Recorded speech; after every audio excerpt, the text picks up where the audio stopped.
Andrew put down the paper and looked at Bill. His face was flushed, but he smiled at both of them. "Wow," he said, "isn't that something?" Jimmy ran over to his dad and gave him a giant hug. His dad reached down and hugged Jimmy back. "This is a very big day for you two, isn't it?" Andrew said. "Yes, it is," said Jimmy, smiling. "Well," his dad said, clearing his throat, "how about some breakfast?" "Here or not, I'm starving." Jimmy and Andy laughed. As they ate their breakfast, Jimmy grabbed the newspaper and read it again.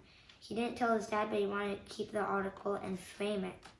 Jimmy thought it was too bad because they didn't have a show and tell at school anymore, because if they did, they would probably bring the article and show it everyone. Then Jimmy thought about school. He had less than a week until the first day of class. Then he shook his head, convinced that this was too good of a day to think about that now, and maybe he was even going to have magical powers like Timmy Julie had in the show. Who knew? It had only been a day since Jimmy made the wish about his father having enough money to buy groceries and gas for the truck. In less than 2 hours, Dad would have the check from the police station and would be able to pay for the things he needed. Jimmy finished his breakfast and cleaned off the plate. As he was leaving the kitchen, he grabbed the newspaper, tucked it under his arm, and ran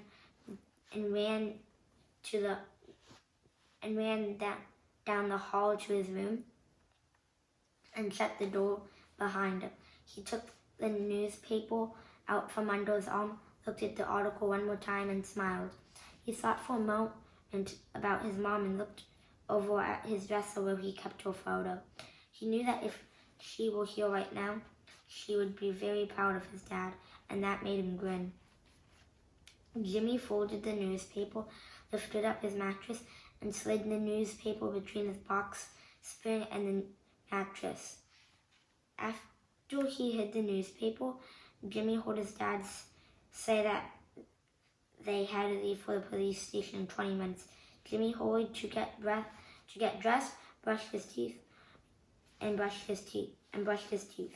He was almost ready to go, but then he remembered the new jacket he had gotten the day before at Millie's and decided to wear it.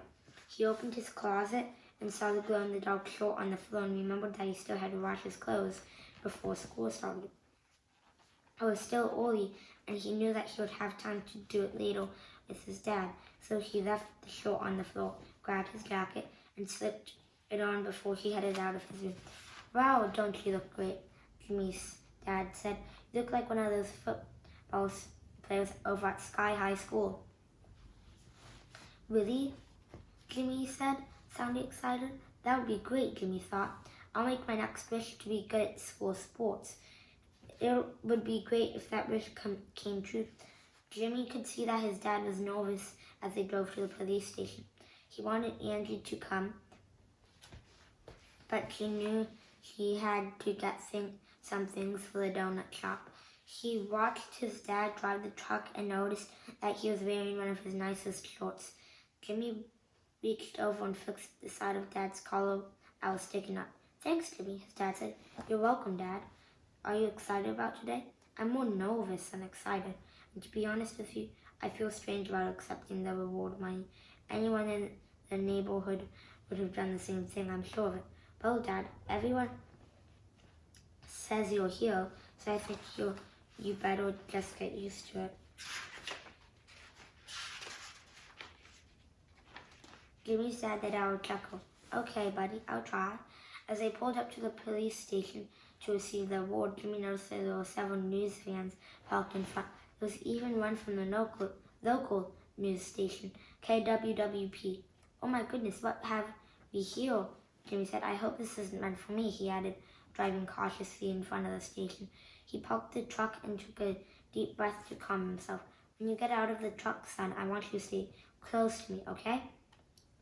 "Yes, Dad, I'll stay very close." Jimmy's eyes grew wide as the reporters seemed to realize who they were and began running toward their truck. "Come out my side with me, said Jimmy. I'll hold your hand. Okay, Dad. Then with the switch, his dad opened the door and grabbed Jimmy out of the truck. And before either of them knew what was happening, there were all kinds of reporters around them in a circle. Everywhere Jimmy looked,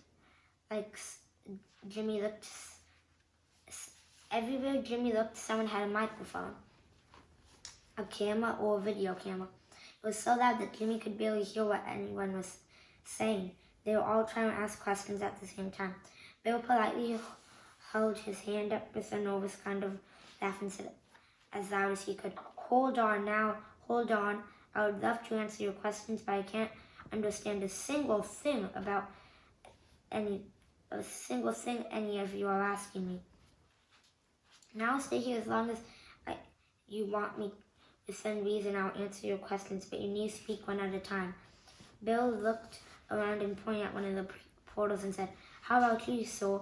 Why don't you go first? How is it that you came to be at that store on that particular day?" "Well, Max's is just down the street from where I live, and I was going to pick up something for my lunch." Then Bill motioned to a woman standing next to Jimmy. "How about you, ma'am? It has been reported that you took the robber down to the ground and held him there until the police came. That must have taken a bunch of strength and courage. Have you been trained in this type of work?" No, I was a wrestler in school. I just remembered one of those moves. It works well for something, but you don't want another person to get loose." "Did you know the robber was holding a gun when you approached him?" "Yes," Bill said from behind. "I approached him from behind, and I could see him waving it around, telling Max to give him all of his money." If you had to do it over again, would you?" "Yes, of course. We had shopped at Max's for years, and he had become a great friend to us. I would do anything to keep his place safe." Another reporter asked how it felt to be a hero, but then a sergeant came out of the building with some police officers and asked everyone to back up. The reporters were being forced to leave, but before they did, the reporter yelled his question out one more time. "How does it feel to be a hero?" "To be honest with you, it feels a bit strange because I feel what I did what any customer of Max's would have done. I'm just happy that they have the guy behind bars so the shops are safe again." "Thanks, everyone," Bill said. The sergeant took Bill's arm and said, "Okay, Mr. Towns said. This way, please." Jimmy grabbed his father's hand as the police sergeant led them into the police station. Inside there were a bunch of police officers, and they cheered as Bill walked in the door. Jimmy spotted Max, the owner of the store. Max was all dressed up in a tux that looked like it was one size too big for him, and his hair combed back with more gel than he needed. "Well then," said the sergeant, "I'm sure that you all want to see the person responsible for catching the thief. Here he is, Mr. Bill Townsend." "Hooray!" they cheered. "Way to go, Townsend," one of the officers yelled. Jimmy's dad's face was turning red, and Jimmy could tell he was a little embarrassed. Jimmy was a little shy when it came to speaking to a lot of people. Jimmy remembered one time that his mom couldn't make it for career day, and his dad had to take her place. His dad was running around all morning, nervously practicing what he was going to say to the kids in Jimmy's class. Jimmy's mom was another story. She loved things like career day and helping out in the classroom. The kids in Jimmy's class loved her. She would bring everyone ace bandages and wrap up each other's arms in order to show them things that she did as a nurse. Thinking about that now made Jimmy realize how much he missed his mother and how much he wished he could be with her today to see what a brave act his father had done in catching the robber. His thoughts of his mother were broken when he heard the sergeant say, "Well, let's get a good photo of Bill and me next to each other while I represent the check to him." "And Max," said the sergeant in a directing kind of way, "you stand here next to Bill." "Got it," said Max. He walked over, stood to the right of Bill, and winked at Jimmy, who was standing by the front door. Jimmy did a small wave and smiled back to him. Jimmy was glad that it had been Max's store his dad saved that day. Max was the kind of guy you'd have a candy bar even if you didn't have enough money for it. Jimmy liked that about Max. As three of them stood together, a woman walked over with a huge check. That they made an enlarged version of the real check to make that Bill would be receiving later that day. The check was so big that it took all three of them to hold it steady for the picture. Okay, said the photographer. Smile and say, hero, hero, three of them said. After about a dozen of flashes from the camera, they were finished. Okay, Mr. Townsend, I want to thank you again for all that you have done for the community. Because of all of you, people can shop without fear. You're welcome, Bill said. I'm just glad that I could help. Jimmy's dad then had to sign a paper and was given an envelope that contained the real check inside. Bill took a deep breath and looked over to Jimmy. Ready to go, mister? Yep, Jimmy said, smiling from ear to ear. He could not believe that within 24 hours of making his wish that his father had become a hero and received a check for the reward money. It's amazing, he thought Jimmy. Just amazing. As the two of the men got in the truck, it was silent. Bill started at the truck, and Jimmy, without knowing where it came from, said, Dad, Mom would be so proud of you. They hadn't spoken too much about her since she'd passed, so it felt a bit awkward about bringing her up at this time. Bill just stared at the road in front of him, nodding his head, and Jimmy noticed tears sliding down his father's cheek. They were both silent for a moment longer. Then Bill took a deep breath and laughed and said, she would have been surprised that I would have done something like that and been a little mad as well.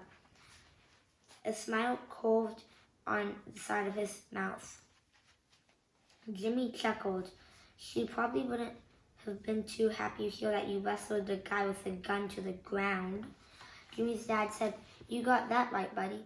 Hey, what do you say we go home and change out of our fancy shorts and head to the park for a bit? Yeah, said Jimmy, that sounds like fun. Maybe Jennifer will be there today with Sarah and their new dog. Jimmy's dad, Jimmy said, feeling awkward. What? His dad said. You two are still friends, aren't you? Sure, but Jimmy, nodding. Jimmy bit his bottom lip, not knowing what to say. Okay, buddy, I got it. No talking about goals with your old man, right? Jimmy nodded and said, yeah. He's relieved that his father didn't ask about Jennifer. Hey, Jimmy, Bill said before leaving the parking lot. Yeah, Dad? Thanks for the thing you said about your mother. I really do miss her. Yep, me too, Dad. I'm not sure where she is, but I like to think that she can see us and is watching out for us. I like that idea, Jimmy. And knowing your mother, that's exactly what she is doing. Then Bill patted Jimmy's leg, pulled the truck out, and headed home. As they pulled up to their apartment, Jimmy looked around for reporters. There weren't any. He was a bit relieved. Jimmy had enough excitement for one day, and he was pretty sure his dad had enough too. As they walked in the door, Jimmy glanced over at the television where he had watched Timmy Truly just before. He remembered Timmy Truly and his wish. Time to make another wish, he thought.